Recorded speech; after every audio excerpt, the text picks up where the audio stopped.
পরবর্তী বক্তাকে ডেকে নেব শ্রী রাজা দেবনাথ মহাশয়কে।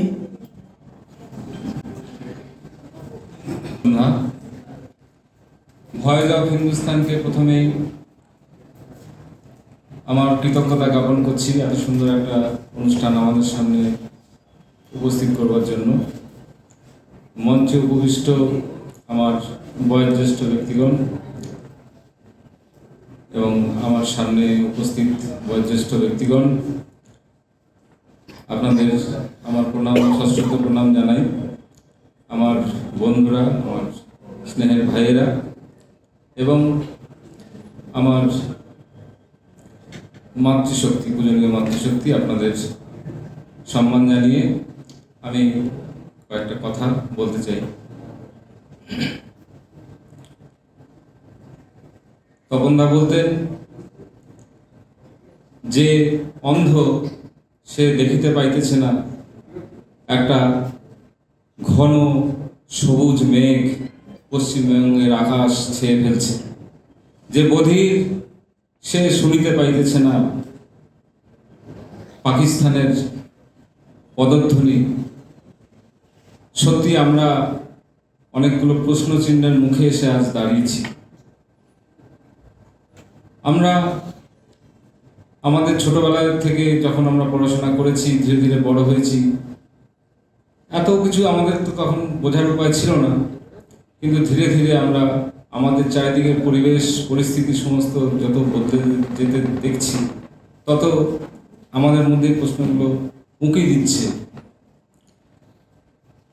এই যে আমরা আজকে গোপাল মুখার্জি বা গোপাল মুখোপাধ্যায় বা গোপাল পাঠা যাকে সামনে রেখে আমাদের এই অনুষ্ঠানটা আমরা এখানে উপস্থিত হয়েছি, যে অনুষ্ঠানটাকে সামনে রেখে যে বিস্তৃত ইতিহাস, কলকাতা রাজপথের রক্তাক্ত রাজপথের বিস্তৃত ইতিহাস, সেই ইতিহাস কিন্তু হয়তো আবার একবার আমাদের সামনে আসতে চলেছে, যেটা খুব বেশি দেরি নেই।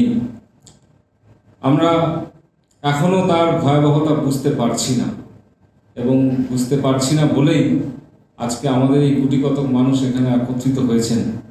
আমাদের পশ্চিমবঙ্গের কতজন মানুষ এখনো পর্যন্ত গোপাল মুখোপাধ্যায়ের নাম জানেন? কিন্তু এটা তো সত্যি, আজকে আমরা যেখানে বসে আছি, এখানে যে মনজ্ঞ অনুষ্ঠানটি হচ্ছে, যদি গোপাল মুখোপাধ্যায় সেদিন না থাকতেন তাহলে তো এই জায়গায় থাকতো না। আমরা শ্যামাপ্রসাদ মুখোপাধ্যায়ের নাম উল্লেখ করি যে পশ্চিমবঙ্গটাকে উনি ছিনিয়ে এনেছেন পাকিস্তানের গ্লাস থেকে, সেটা সত্যি, কিন্তু সব কিছু যুক্তি, বুদ্ধি, বিচার, বিবেচনা, জ্ঞান, বুদ্ধি, অর্থ দিয়ে হয় না, গায়ের জোরের প্রয়োজন হয়। এবং 1946 সালের 18 তারিখের পর থেকে সেই বাঙালির যে খাদ্যশক্তি, বাঙালির যে গায়ের জোর, সেটা কিন্তু গোপাল মুখার্জি আমাদের প্রথম দেখিয়ে দিয়েছেন। না হলে পরে এই ডাইরেক্ট অ্যাকশন ডে ঘোষণা করবার জন্য জিন্না বলেছিলেন যে we have revolver and we can use it, আমাদের হাতে পিস্তল রয়েছে, রিভলভার রয়েছে, আমরা এটা ব্যবহার করতে জানি। তো সেই জিন্না কেন 1947-এর 20শে জুন যেদিন পশ্চিমবঙ্গের জন্ম হয়, তো তখন কেন এই এই এই বিভক্ত বাংলা কেন উনি মেনে নিয়েছিলেন? ওনার তো এটা মেনে নেওয়ার কথা ছিল না, কারণ এই অবিভক্ত বাংলায় তো পাকিস্তানে যাওয়ার কথা ছিল। সেইখানেই ওই মনে পড়ে যে last but not the least, এই গোপাল মুখোপাধ্যায়। উনি অনুশীলন সমিতির সঙ্গে যুক্ত ছিলেন। ওনার কাকা ছিলেন অনুকূল চন্দ্র মুখার্জি, উনি অনুশীলন সমিতির সঙ্গে একজন বড় বিপ্লবী ছিলেন। তো তারা ছোড়া খেলা, লাঠি খেলা এসব জানতেন এবং আগ্নেয়াস্ত্রের ব্যবহার করতেন জানতেন। তো এই ইতিহাস যখন পড়েছিলাম, এবং গোপাল মুখোপাধ্যায়ের একটা ইন্টারভিউ আছে, আপনারা ইন্টারনেটে খোঁজ করলে এখনও পাবেন হয়তো, সেখানে উনি বলছেন যে ওনাদের যে সতীর্থ ছিল তাদেরকে ওনারা বলেছিলেন যে 1-এর বদলে 10, কিন্তু তার মধ্যেও শর্ত ছিল যে মহিলা এবং শিশুদের যেন গায়ে হাত না দেওয়া হয়। এবং ঘটনাও এটা যে প্রথম 3 দিন সুরাবর্তীর নেতৃত্বে তার যে কলকাতার যে থানাগুলোকে কন্ট্রোল করে লালবাজারে বসে যে হিন্দু জেনোসাইড হয়েছিল, তাতে প্রায় 5,000 মতন হিন্দু মারা গেছিলেন এবং পরবর্তী দিনগুলোতে প্রায় তার 3 গুণ মুসলিমকে এখান থেকে অপসৃত হতে হয়েছে। তো তার মধ্যে তো মহিলা এবং শিশু ছিল না। তা সত্ত্বেও এত বড় একটা ঘটনা কীভাবে ঘটেছিল সেটা নিয়ে আমার একটা খুব প্রশ্ন ছিল যে এটা কীভাবে হয়, কীভাবে সম্ভব। কারণ এতগুলো মানুষকে একসঙ্গে এলিমিনেট করে দেওয়া, সেটা তো এমনি শুধুমাত্র এই প্রাগৈতিহাসিক অস্ত্রশস্ত্র দিয়ে তো এটা সম্ভব নয়। তো এটার আমি অনুসন্ধান করছিলাম। সেই অনুসন্ধান করতে গিয়ে আমি এগুলো তো কোনো সেরকমভাবে দলিল দস্তাবেজ নেই যে সেখান থেকে এগুলোর কোনো সরাসরি আমরা তথ্য ভিত্তিক পাবো। কিন্তু এই খোঁজ করতে করতে আপনাদের সামনে আমি এটা খুঁজে পেলাম যে আমার সঙ্গে পরিচয় হয়েছিল ডক্টর অরিজিৎ ভট্টাচার্য। উনি বর্ধমান বিশ্ববিদ্যালয়ের রাষ্ট্রবিজ্ঞানের উনি এইচওডি। তো ওনাদের হাতিবাগানে একটা পৈতৃক বাড়ি। তো ওনার একটা পরিচয় আমি দিই। ওনার দাদুর নাম ছিল চপলাকান্ত ভট্টাচার্য। এই চপলাকান্ত ভট্টাচার্যকে এখন একটা বিস্তৃত ইতিহাস। আনন্দবাজার পত্রিকা, যে আনন্দবাজার পত্রিকা হয়েছে, তার মূলে হচ্ছে এই চপলাবাবুর অবদান। উনি ছিলেন বিখ্যাত সাংবাদিক এবং 1946 সালে এই ডাইরেক্ট অ্যাকশন ডে বা নোয়াখালীর জেনোসাইড 10ই অক্টোবর, সেই সময় উনি ছিলেন আনন্দবাজারের চিফ এডিটর। এবং সেই সঙ্গে কলকাতা থেকে আরেকটা পত্রিকা তখন প্রকাশিত হতো ইংরেজিতে, হিন্দুস্তান স্ট্যান্ডার্ড, তারও উনি ছিলেন এডিটর। এবং উনি তখন বঙ্গীয় বেঙ্গল যে প্রেস কাউন্সিল, তার উনি সেক্রেটারি বা প্রেসিডেন্ট ছিলেন, একটা পোস্টে, বড় পোস্টে ছিলেন। এবং উনি সেই সময় এবং পরবর্তীকালে আমাদের যে স্বাধীন ভারতে যে ভোট হয়, তাতে উনি দুইবার উনি রায়গঞ্জ থেকে ওনাকে এমপি নির্বাচিত করে পাঠানো হয়েছিল কংগ্রেস দলের তরফ থেকে। তো ওনাদের এই চপলাবাবু কিন্তু আনন্দবাজার পত্রিকার সেই সময়কার যে রিপোর্টিংগুলো উনি করেছিলেন, সেইগুলো উনি নিজে একটা বই ছাপিয়েছিলেন। তার নাম দিয়েছিলেন নোয়াখালীর ধ্বংসকাণ্ড। এবং উনি নোয়াখালীতে যে জেনোসাইড হয়েছিল তার মাত্র 4 দিনের মাথায় 14 অক্টোবরে উনি ওখানে পৌঁছেছিলেন। এবং ওনার সঙ্গে প্লেনে করে উনি দমদম থেকে যান এবং তার সহযাত্রী ছিলেন যে সেই সময়কার যে আমাদের ছোটলাট ফ্রেডরিক ব্যারোজ এবং সুরাবর্তী প্রধানমন্ত্রী বলা হতো তাকে, তাদের নিয়ে একসঙ্গে গিয়েছিলেন। তো ওই যে বিবরণগুলো ছিল, সেই বিবরণগুলো উনি তো পেপারেও ছাপিয়েছেন, প্লাস নিজে একটা বই ছাপিয়েছিলেন। সেই বইটার নাম ছিল নোয়াখালীর ধ্বংসকাণ্ড। তো সেই বইটা ওনাদের ওই যখন পৈতৃক বাড়ি যখন ওটা হয়ে যাচ্ছে, ওটা ফ্ল্যাট হবে হাতিবাগানে, তো সেই সময় খুঁজতে খুঁজতে পুরোনো একটি মাত্র বই পেয়েছিলেন এবং সেই বইটিকে উনি আমাকে দেন। এবং সেই বইটিকে আমি ডিজিটাইজ করে আমি archive.org-তে তুলে দিয়েছি। আপনাদের যদি কারো ইচ্ছে হয় সেখান থেকে আপনারা কিন্তু ডাউনলোড করে পড়তে পারেন। নোয়াখালীর ধ্বংসকাণ্ড বলে সার্চ দেবেন, ওটা আশা করি পাওয়া যাবে। আর এই যে সেই ঘটনা সূত্রে ওনার বাড়িতে যখন গেছি, তখন অরিজিৎবাবুর বাবা, উনি এখনও জীবিত আছেন, ওনার যে শ্বশুর মশাই, উনি গোপাল মুখোপাধ্যায়ের সঙ্গে একসঙ্গে ক্যালকাটা ডাইরেক্ট অ্যাকশনে উনি তার প্রতিরোধের রাস্তায় নেমেছিলেন। তো সেইখান থেকেই আমি জানতে পারি যে সেই সময় আসলে 1945 সালে দ্বিতীয় বিশ্বযুদ্ধ শেষ হয়ে যায়।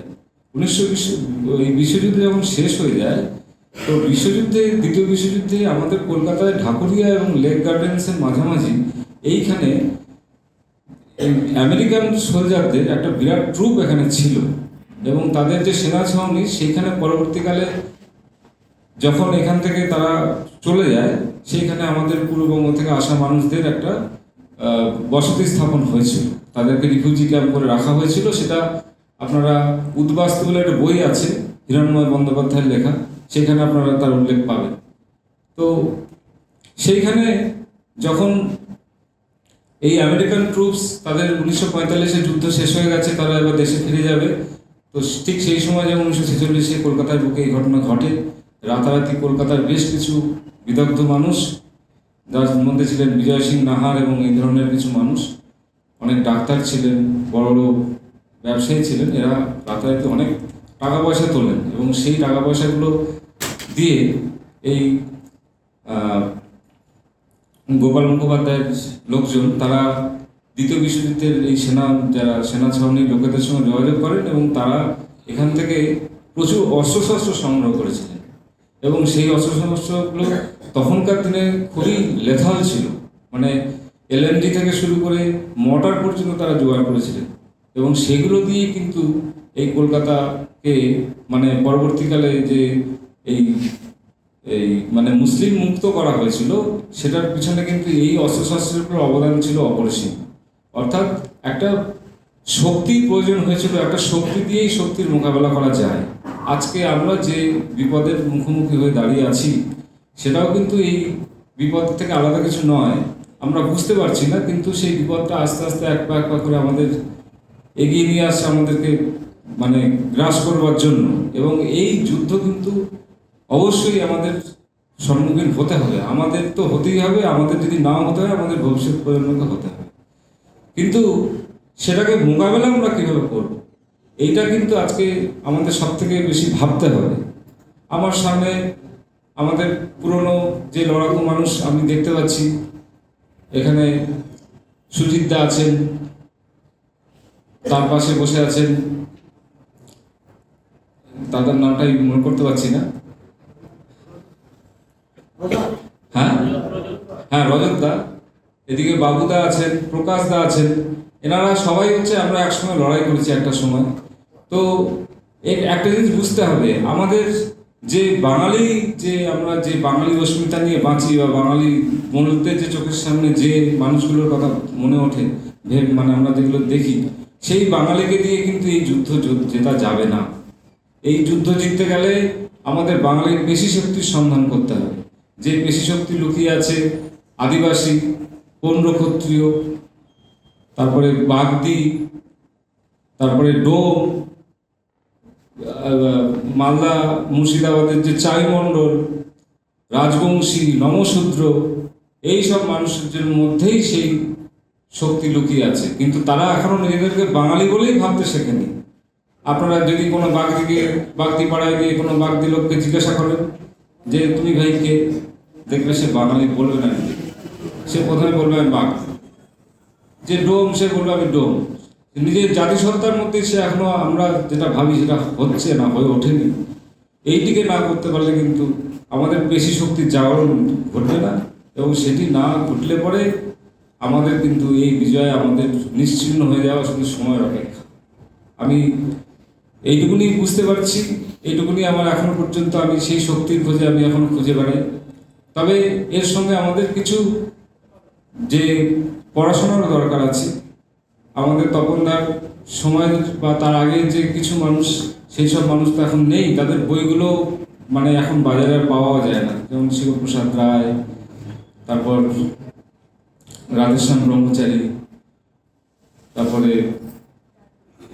প্রিয়রঞ্জন কুণ্ডু, এইসব মানুষজন, রুদ্রপ্রতাপ চট্টোপাধ্যায়, এনাদের প্রচুর বই ছিল, সেই বইগুলো এখন আর কোথাও পাওয়া যায় না। বিশেষ করে আমাদের কলকাতায় একটি বিবেকানন্দ সাহিত্য কেন্দ্র ছিল, সেটি বন্ধ হয়ে যাওয়ার পর থেকে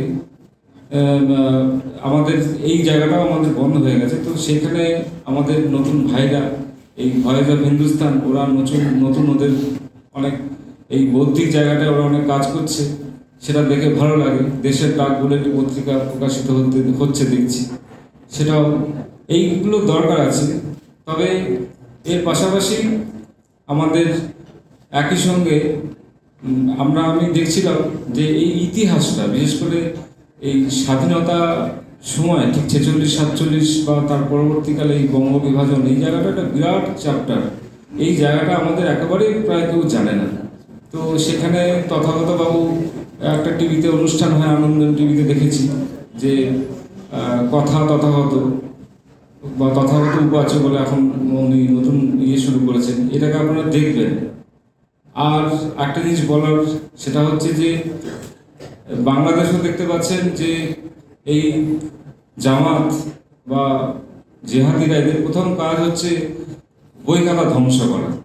তো আমরা এটা বুঝতে পেরেছিলাম, সেই জন্য আমাদের কিছু ছেলে তারা বইয়ের অনেক একটা ডিজিটাল লাইব্রেরি করবে বলে ঠিক করেছিল, হিন্দুত্ব বুকস বলে তারা এটা শুরু করেছিল, কিন্তু সেই কাজটা আর বেশি দিন চলতে পারেনি, কারণ প্রকাশক বিভিন্ন প্রকাশনী সংস্থা থেকে তাদেরকে আইনি নোটিশ পাঠিয়ে এটাকে বন্ধ করে দিয়েছে।